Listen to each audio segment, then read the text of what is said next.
With much being discussed in terms of the growing concerns for online scams and cases across various fields, this press conference reflected upon various efforts to protect consumers by highlighting recent scams, consumer problems with businesses, and tips on how consumers can protect themselves online. Let's take a look at some highlights and a great effort of Better Business Bureau, who has been helping its consumers find businesses, brands, and charities that they can trust over 100 years. I want to thank the BBB and our partner agencies for bringing awareness to National Consumer Protection Week.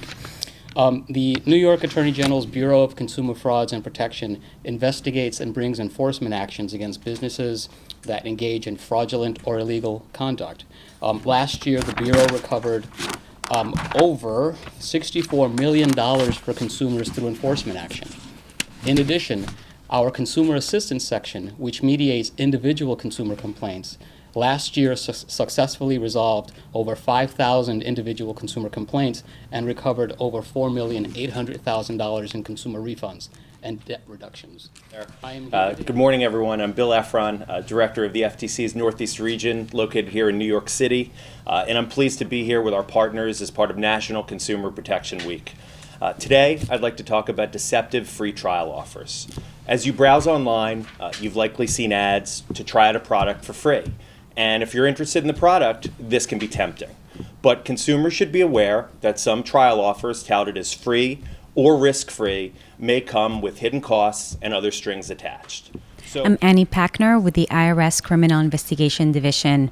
And this time of year is tax season, so everyone really has taxes in their mind. And it's important for you to know how to protect yourself if someone's trying to reach out impersonating the IRS. You can get a phone call, an email, a text message from someone pretending to be the IRS. And all they're trying to do really is trying to steal your personal information so they could file a tax return with your name and then try and steal your refund. They may also threaten you over the phone and tell you that it's the IRS reaching out to you and you need to pay immediately. If you receive a phone call, an email, or a text message from someone pretending to be from the IRS, simply ignore it or hang up the phone and know that it's not the IRS calling you. Usually the IRS will reach out to you by mail if we need to communicate with you in any way. So just be alert, it's tax season, and do not hand over either your money or your personal information to anyone that may be impersonating the IRS. Thank you, Paula, and to our partner agencies here today, and to the Better Business Bureau for hosting us. My name is Winston Berkman-Breen, and I'm the Student Advocate and Director of Consumer Advocacy at the New York State Department of Financial Services, which is the state's financial and insurance regulator and consumer protection agency. I'd like to compliment our colleague Andy Lugo from the AG's office to talk a bit more about student loan relief scams online. Now more than ever, it is critical to be wary of online scammers. As the saying goes, if something looks too good to be true, then it probably is. This is as applicable to student loan debt as it is to any other kind of consumer issue, ranging from home debt or health insurance scams. Good morning, everyone. Thank you to Claire and the BBB for bringing us together today. My name is Sandra Bellis. I'm the First Deputy Commissioner of the New York City Department of Consumer and Worker Protection. This is an important week that lets all of us in consumer protection highlight issues that consumers are facing.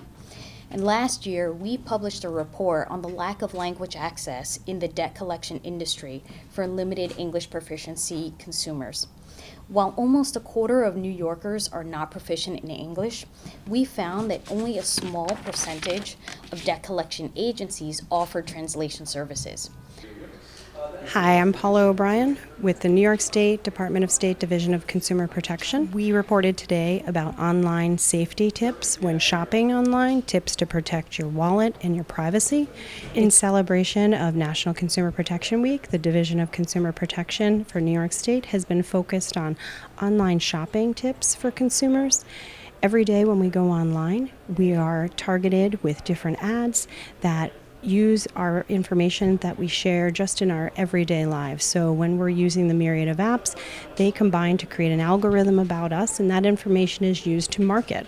And so as more and more consumers turn from bricks and mortar retail outlets to online shopping venues, it's important to take precautions to be safe. Good morning, everyone.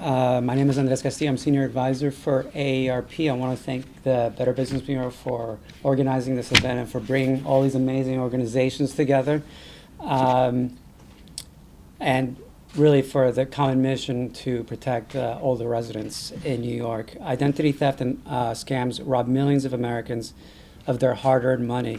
And when it comes to fraud, vigilance is our number one weapon. That's why AARP launched the Fraud Watch Network to arm Americans with proven tools and resources to fight back against identity theft and other scams. I'm Claire Rosenzweig, President and CEO of the Better Business Bureau of Metro New York.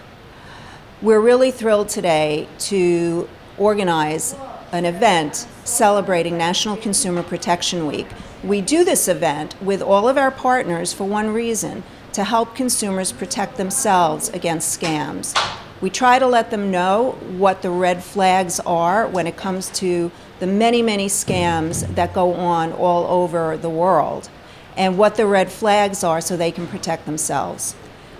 We're very pleased to bring together all of these different organizations that are all focused on protecting consumers, and that means consumers all over the world, consumers who speak all different languages. And so what we wanted to do today was to help consumers, no matter what their language, to understand the red flags that are associated with scams.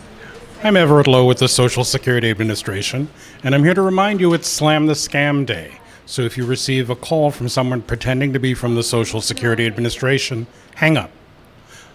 Don't engage, don't listen to them, just hang up. A Social Security employee will never threaten you, will never ask you for money on a card or ask you for your bank information online. So just remember, if you get a scam call, hang up, go to our website, oig.ssa.gov, and report it. Make sure that you let us know that someone's calling and pretending to be from Social Security. Also, if you go online, visit socialsecurity.gov, set up your My Social Security account at socialsecurity.gov. If you're working and not yet receiving Social Security benefits, you can review your annual earnings statement to make sure that you've received credit for all the work that you've done.